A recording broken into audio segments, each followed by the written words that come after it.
Assalamualaikum warahmatullahi wabarakatuh. Saya Franky Hartono, mahasiswa semester 3 IAT. Di sini saya akan menjawab 3 pertanyaan dari soal UTS untuk mata kuliah Filsafat Islam.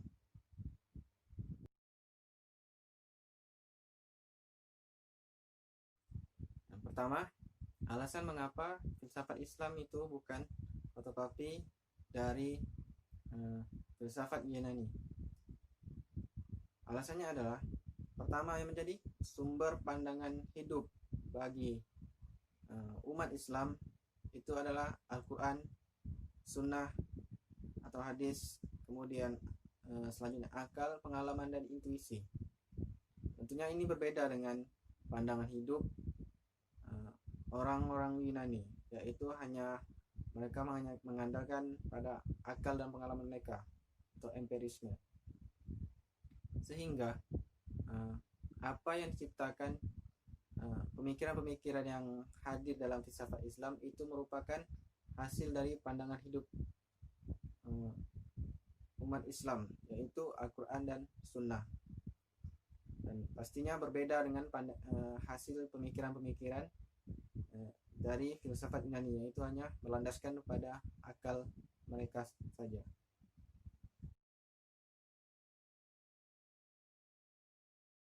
Kemudian pertanyaan nomor 2, perbedaan antara epistemologi filsafat Islam dan epistemologi filsafat Yunani.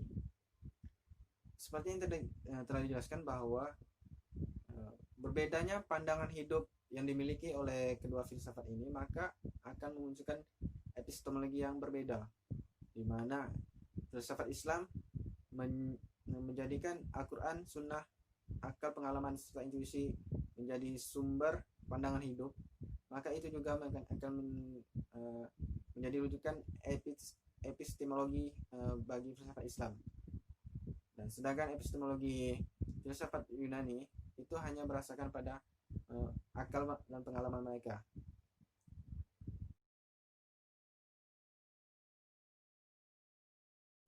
Kemudian pertanyaan nomor 3, mengapa orientalis begitu mencari argumen-argumen untuk menolak filsafat Islam?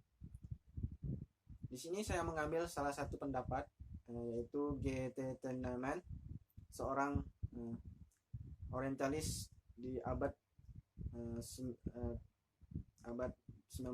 begitu. Beliau mengatakan bahwa setidaknya ada 4 alasan mengapa mengatakan filsafat Islam itu bukan bagian dari Islam, bukan termasuk dari cabang ilmu dalam Islam.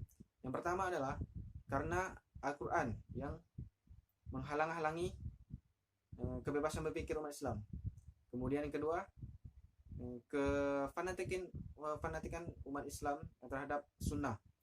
Dan yang ketiga, keterpakuan umat Islam pemikiran-pemikirannya terhadap Aristoteles, di mana umat Islam tidak paham terhadap pemikiran-pemikiran Aristoteles yang dipahami dengan tepat begitu.